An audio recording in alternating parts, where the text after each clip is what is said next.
কোন গোপনে মন ভেসেছে ধারাবাহিকে দেখেছিলাম আমরা জোড়াবাড়িতে ফিরে এসেছিল শ্যামলী, অনিকেত আর প্রত্যেকেই, যারা মন্দারকে খুঁজতে বেরিয়েছিল। কিন্তু মন্দারকে ধরে বেঁধে রেখেও লাভ হয়নি, ও বাড়ি থেকে পালিয়ে গিয়েছিল। এরা খুব চিন্তায়, রোহিণীর মন খারাপ, প্রতিমেরও মনটা খারাপ।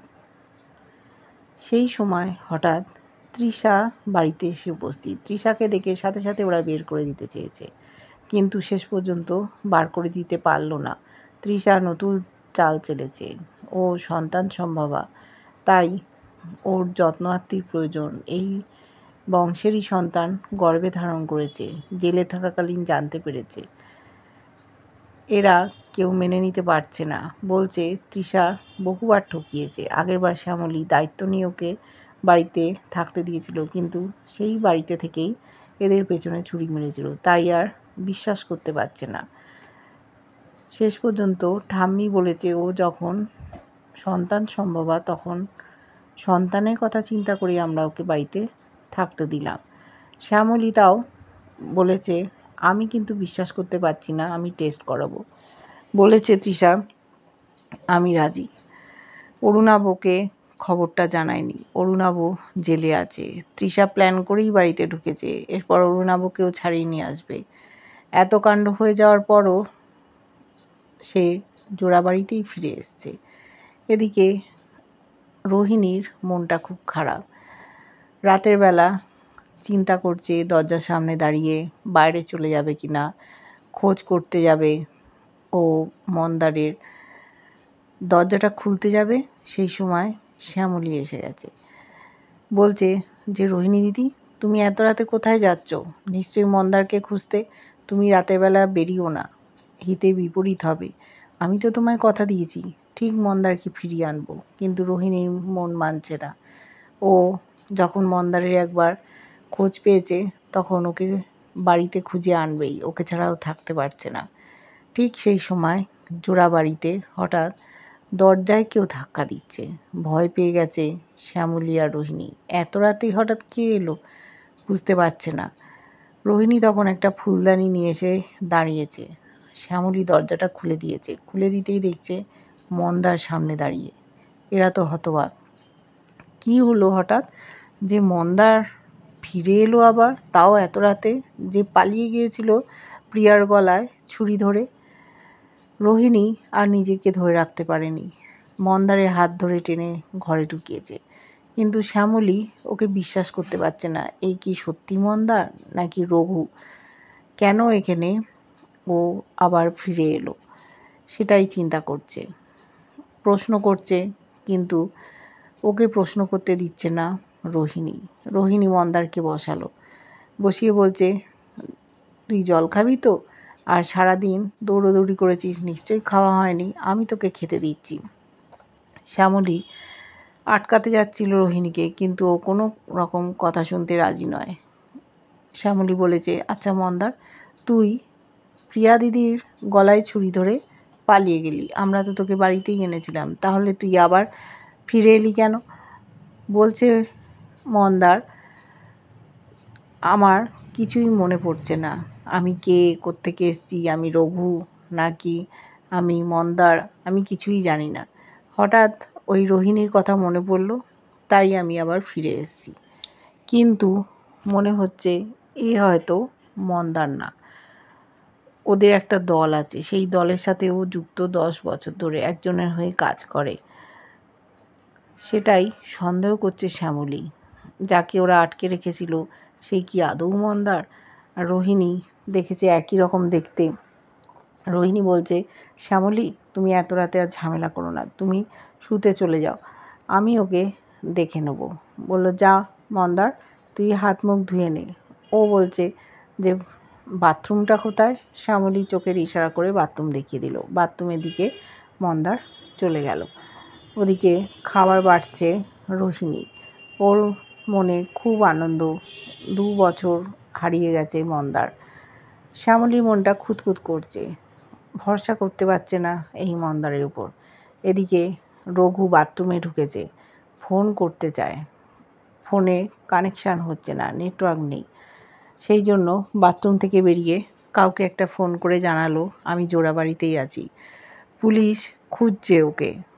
সেই জন্য আশ্রয় নিতে এই বাড়িতেই এসছে। দেখছে যখন একটা মেয়ে মন্দার নামক ছেলেকে খুব ভালোবাসে, সেও গুন্ডা ছিল, তাহলে সেই সুযোগটা নিতে অসুবিধে কোথায়? ভুলে যাওয়ার নাটক করছে, হিন্দিতে কথা বলছে, খবর দিয়ে দিল।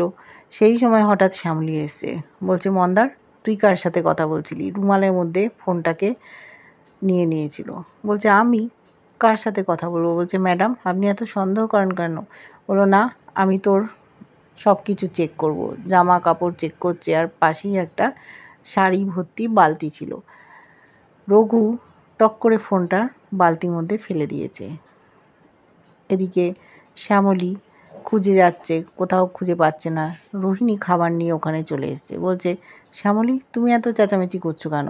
বলল যে মন্দার কারোর সাথে ফোনে কথা বলছিল। তখন বলল ফোনটা কি তুমি খুঁজে পেয়েছো? বলছে না।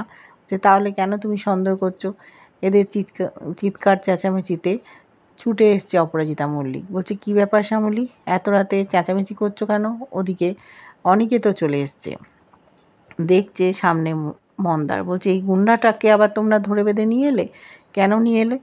তখন রোহিণী বলছে যে তুমি ভুল বুঝছো, আমরা কেউ ধরে আনিনি, ও নিজেই এসছে।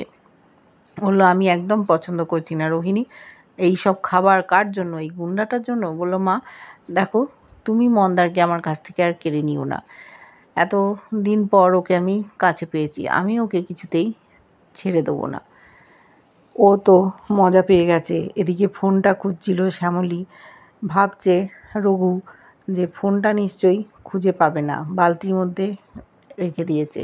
শ্যামলী উসকুস করছে, অনিকেত ওখানে ছিল, অনিকেত শ্যামলীকে বোঝাচ্ছে। শ্যামলী বলল আমি এত ভুল শুনবো না, ও কারোর সাথে কথা বলছিল, কিন্তু ফোনটা গেল কোথায়? যখন ওরা ওকে ধরে বেঁধে রেখেছিল ফোনটা বাইরে ফেলে দিয়েছিল, তাহলে অনেক ঘন্টা বাড়ির বাইরে ছিল, নিশ্চয়ই কারুর কাছ থেকে ফোন জোগাড় করে এনেছিল, খবরটা দিয়ে দিল। আমার ঠিক ভালো লাগছে না। রোহিণী দিদি নিজের ঘরে মন্দারকে নিয়ে চলে গেল, এ কি সত্যি মন্দার না রঘু? এটাই তো বিশ্বাস করতে পারছি না। এদিকে মামনি দেখলো এক বালতি কাপড় ওখানে পড়ে আছে, বলল এ কী কথা, কাপড়গুলো এরকম বাথরুমের সামনে কেন? আমি একদম পছন্দ করি না। নিয়ে চলে গেল ওয়াশিং মেশিনে দেবে বলে, ওর মধ্যে কিন্তু ফোনটাও রয়ে গেছে। রঘু ভাবছে যে এই শ্যামলী ম্যাডাম আর ফোনটাও খুঁজে পাবে না, আমি নিশ্চিন্ত। আর পুলিশে খবর দিতে চেয়েছিল অপরাজিতা মল্লিক, কিন্তু রোহিণী দিতে দেয়নি। ও বুঝে গেছে রোহিণী ওকে বাঁচিয়ে দেবে, ওর কোনো বিপদ আপদ হবে না, তাই রোহিণীর সাথে ঘরে চলে গেছে খাবার খেতে। শ্যামলী খুব দুশ্চিন্তায়, ওর আর ভালো লাগছে না। অনেকে তোকে বোঝানোর চেষ্টা করছে, বলছে চলো আমি তোমার মাথা টিপে দিচ্ছি, তুমি ঘুমিয়ে পড়ো, ওর একটু ঘুমেরও প্রয়োজন। কিন্তু ওর মাথাটা আর কাজ করছে না, বলছে আমি ঠিক বুঝতে পারছি না এ কে, একসাথে দুজন, এদিকে মন্দার, ওদিকে তৃষা বৌদি আবার বাড়ি ফিরে এলো, কে যে কী করতে চাইছে বুঝতে পারছি না। আবার কোনো বিপদ তাড়া করে আসছে কি না, আমরা গেট বেঙ্গল ক্যাটারারকে দাঁড় করাতে পারছি না, জানি না সামনে কী বিপদ আসতে চলেছে। অনিকেত বলল যে তুমি ঠিক পারবে, তুমি মাথাটাকে ঠান্ডা করো, ঠিক একটা না একটা বুদ্ধি বেরিয়ে আসবে। বুঝতে পারছে যে ওর চেনা মন্দার, যেই ওর বন্ধু ছিল, সে হতে পারে না। এর মধ্যে এত কিছু ভুলে গেল। রোহিণী বলেছে শ্যামলীকে আমি ওর চিকিৎসা করাবো, আমি ওর স্মৃতি ফিরিয়ে আনবো, ও আমাদেরই মন্দার, হতেই পারে না রঘু। হয়তো স্মৃতি শক্তির লোভ পেয়েছে, বাইরে গেছিল, তারপর কারোর সাথে কাজ করছে, কিন্তু ওরা খোঁজখবর নিয়ে জানতে পেরেছিল যে ও 10 বছর ধরে একটা দলের হয়ে গুন্ডামি করছে। তাই ওরা কখনো ভুল বলতে পারে না। হয়তো মন্দার হারিয়ে গেছে, দুবাই গেছিল, আর হয়তো ফিরে আসতে পারেনি। অরুণাবই ওকে পাঠিয়েছিল দুবাইতে। এ মন্দারের মতোই দেখতে, অন্য কেউ হবে হয়তো। হতে পারে যে যমজ ভাই হঠাৎ করে ফিরে এসছে, সেও গুন্ডা হয়েছে। এবার আমাদের দেখার যে এ রঘু না মন্দার। রোহিণী কী করবে? বিপদ হবে না তো? আশ্রয় নিতে এসছে জোড়াবাড়িতে এই রঘু। পুলিশ ওকে খুঁজবে, কোথাও খুঁজে পাবে না।